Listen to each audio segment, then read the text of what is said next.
இது ரொம்ப லேட்டு. முடியலடா சாமி. அம்பானி பண்ற பாடு இருக்கே. இவ்வளவு மட்டுமா இறங்கியாச்சா?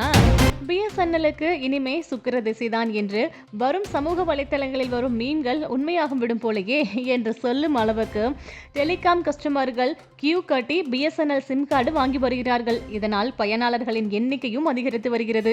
தனியார் தொலைத்தொடர்பு நிறுவனங்களான ஜியோ, ஏர்டெல் நிறுவனங்கள் தனது தொலைத்தொடர்பு கட்டணத்தை ஜூலை மாதம் முதல் வாரத்தில் 12 முதல் 25% வரை உயர்த்தியது. அதாவது ஜியோவில் 719 ரூபாய்க்கு ரீசார்ஜ் செய்தால் 88 நாட்களுக்கு தினமும் 2 GB வரை இணைய சேவை கொடுத்து வந்த ஜியோ தற்பொழுது விலை ஏற்றத்தில் 859 ரூபாய்க்கு மாற்றியுள்ளது. இதனால் ஒரு குடும்பத்தில் சராசரியாக ஒவ்வொருவரிடமும் ஒரு மொபைல் போன் உள்ளது. இதனால் மாதத்திற்கு ரீசார்ஜ் செலவு மட்டும் கூடுதலாக 2000 வரை செலவிடுவதாக கூறுகின்றனர். இதனால் வீட்டில் ஒரு மொபைல் வைத்திருக்கும் நிலைமைக்கும் தள்ளப்பட்டுள்ளனர். இதனால் பயனாளர்கள் கடும் நெருக்கடிக்கு ஆளான நிலையில் முன்னணி தொலைத்தொடர்பு நிறுவனம் நேரம் பார்த்து தனது மார்க்கெட் யுக்தியை தொடங்கி கவனத்தையும் பெற்று வருகின்றன.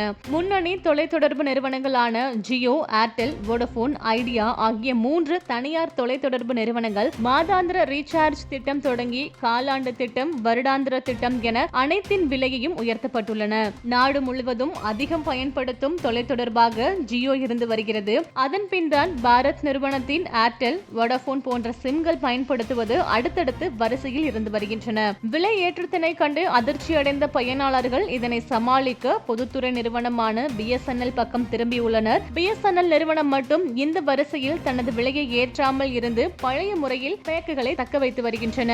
இதனால் ஜியோ, வோடபோன், ஏர்டெல் போன்ற பயனர்கள் தொலைபேசி எண்ணை மாற்றாமல் அதே நம்பரை வைத்து பிஎஸ்என்எல் நிறுவனத்திற்கு மாறி வருகின்றனர். இதுவரை காணாத சிம் கார்டு விற்பனையை பிஎஸ்என்எல் நிறுவனம் பார்த்து வருகிறது. பல இடங்களில் கஸ்டமர்கள் கியூ கட்டி சிம் கார்டு வாங்கி செல்வதையும் பார்க்க முடிகின்றது. இவ்வளவு நாள் அதிவேக இணையதள சலுகையை எதிர்பார்த்த வாடிக்கையாளர்கள் இப்பொழுது ஓரளவு டேட்டா, வாய்ஸ் கால்கள் மற்றும் SMS சலுகைகளை மலிவான விலையில் கிடைத்தால் போதும் என்ற நிலைக்கு மாறிவிட்டனர். கடந்த சில நாட்களில் மட்டும் மத்திய அரசு நிறுவனமான பிஎஸ்என்எல் தொலைத்தொடர்பு நிறுவனத்திற்கு 2,93,630 பேர் பிஎஸ்என்எல் பக்கம் திரும்பியுள்ளதாக அதிகாரப்பூர்வமான தகவல் வெளியாகியுள்ளது.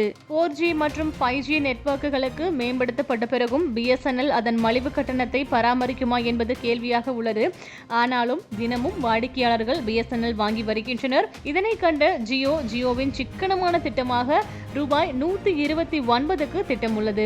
அன்லிமிட்டெட் காலிங் வசதி, 2 GB டேட்டா என 28 நாட்களுக்கு வந்துள்ளன. மேலும் ஜியோ தனக்கு உள்ள வாடிக்கையாளர்களை வெளியே விடாமல் இருக்க குறைவான விலையில் ஆஃபர்களை வெளியிட ஆலோசித்து வருவதாகவும் ஒரு தகவல் வந்துள்ளது. ஒரு பக்கம் பிஎஸ்என்எல் பயனாளர்கள் அதிகரித்தாலும் சிக்னல் பிரச்சனை இருப்பதாகவும் கூறப்படுகின்றன. நீங்கள் எந்த நெட்வொர்க்கை பயன்படுத்துகிறீர்கள் என்பதை கமெண்டில் தெரிவிக்கவும்.